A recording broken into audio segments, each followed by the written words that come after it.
Hoş bulduk. Allah razı olsun. Geçmiş olsun. Sağ olasın. Hoş geldin. Sağ olasın. Geçmiş olsun. Hepinize geçmiş olsun. Müdafaa Genel Başkan Yardımcımız. Köyleri dolaşıyoruz. Allah razı olsun. 3 kişi var. 6-7 yaralımız var. Hasar kaydımız çok bayağı. 40 elle yıkılacak ev. Yıkılan var mı? Var. Aynı şekilde biz de depremzedeyiz. Fakat durmak yok. Yani bugün dayanışma günüdür, yardımlaşma günüdür. Çok şükür insanımız burada, yani bizim toplum iyi bir sınav verdi. Evet. Herkes, yani depremzede olanlar dahi alana çıktı, başkalarına ulaşmaya çalıştı. Selamünaleyküm. Selam. Hacı sandalyeler sizin üstünde kaldırın. Geçmiş olsun.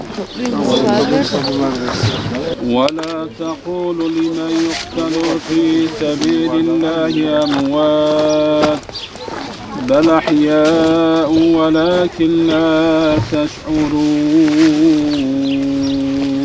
Biz de, şimdi siz daha yakınsınız, burası daha fazla etkilenmiş. Çok etkiledi burası. Yani biz de diyorduk bu bitmeyecek. Biz bazen insanoğlu gene de şükürden yok. Ders çıkarmak lazım. Ders çıkarmak lazım yani.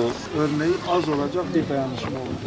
إلى روح المرحوم الفاتحة. Rabbim mekanlarını cennet etsin. Rabbim yardımcı olsun.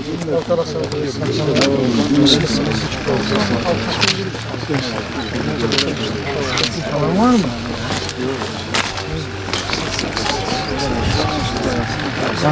Allah'a emanet. Rast gelsin. Deve bunun aşağısında. Beklerim inşallah gene. İnşallah. Müdafaa Genel Başkan Yardımcımız mı?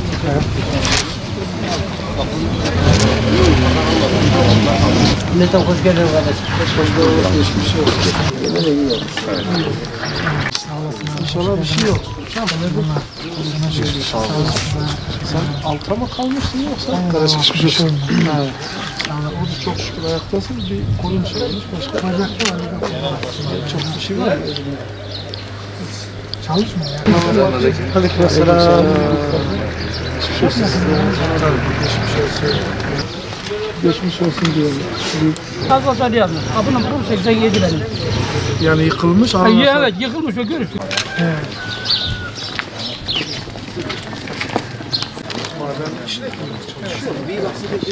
Siz buraya gidelim ikinci.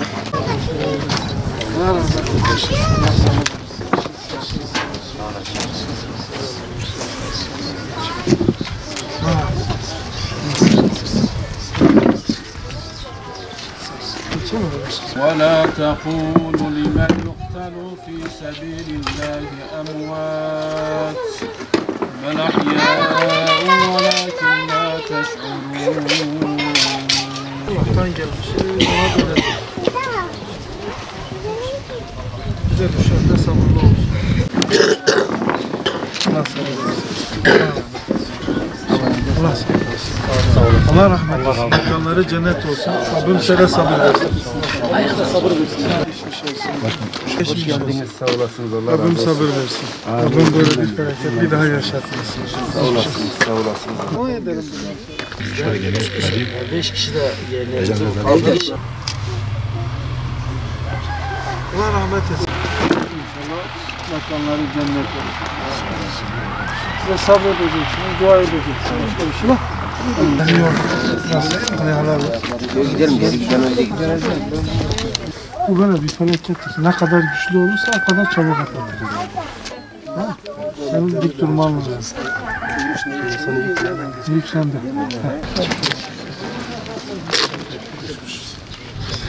Geçmiş. Yaralı. 5-6 tane. Yok şükür. Yani çıktı. Hep beraber olmak üzere. Ne kadar geliyor? Hep bizde işte.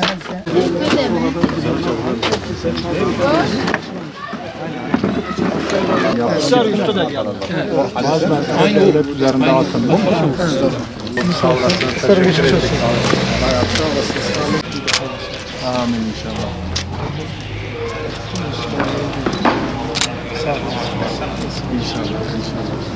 Süleyman abi görüşürüz. Ben Geçmiş olsun. Rabbim böyle bereketli daha yaşasın. Daha iyi şartlarda, daha iyi ortamlarda yaşayacağız inşallah.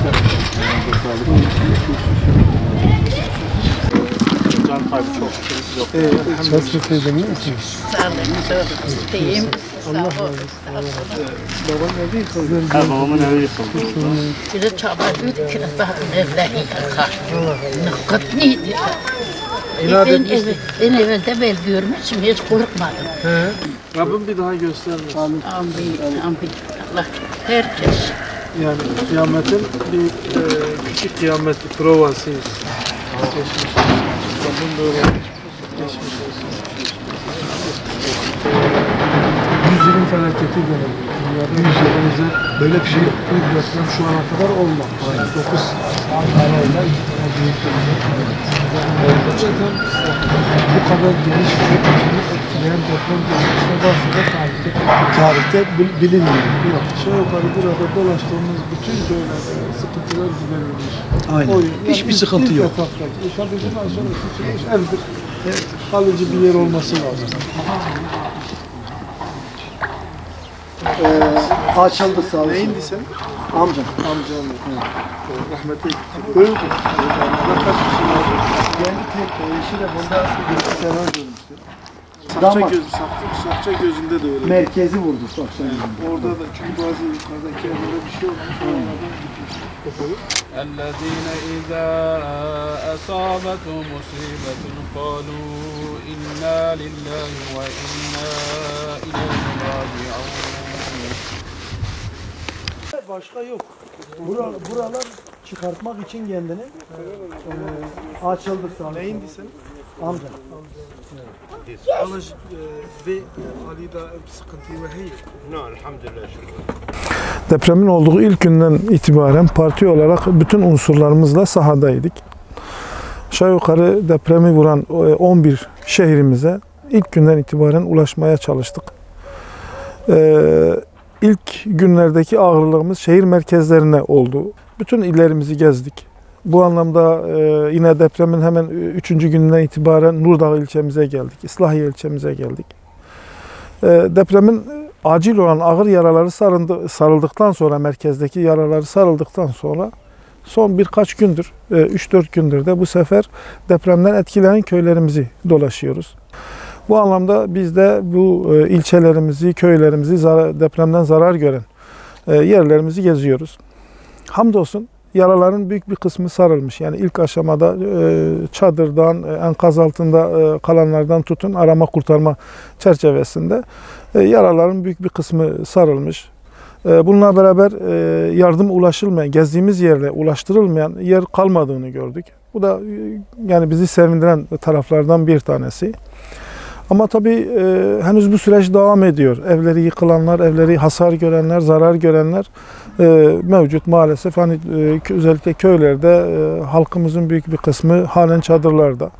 Bunun ikinci aşamasında artık konteyner ve kalıcı konutların yapılması çerçevesinde de bir çabanın olduğunu gördük. Ama bunun devam etmesi lazım. Bununla birlikte ben bu anlamda halkımıza, insanımıza teşekkür ederim. En ücra köylere bile yardım ulaştırmışlar. Devletimiz bu konuda hassasiyeti göstermiş. Gereken yardımlar yapılmıştır. Fakat deprem korkusu henüz geçmemiş. Yani evleri hasarlı olmayan, evleri sağlam olan yerlere bile insanımız artık girmekten çekiniyor. Çünkü hemen hemen çok kısa aralıklarla sürekli artçılar meydana geliyor. Biz diyoruz ki bu yardımlar kesintiye uğramasın. Çünkü bu uzun soluklu bir mücadeledir. Yani kısa sürede olup biten bir şey değildir. Bu insanlarımız uzun süre halen dışarıda kalacak. Bu insanlarımız halen uzun süre ihtiyaçlarını gideremeyecek durumdadırlar. Fakat bir anda bütün bir şekliyle buralara yoğunlaşıp tekrar geri çekilmek bu insanlarımıza zarar verecektir. Kademeli olarak bu insanlarımızın ihtiyaçlarının bu sorun tamamıyla giderilene kadar devam etmesi gerekiyor.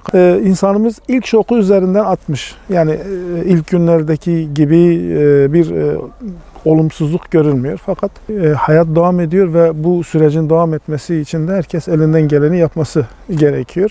Bizim parti olarak da çalışmamız şudur. Biz dolaştığımız yerde olan sorunları not alıyoruz. Aldığımız sorunları biz parti olarak çözebileceğimiz sorunları anında çözmeye gayret ediyoruz.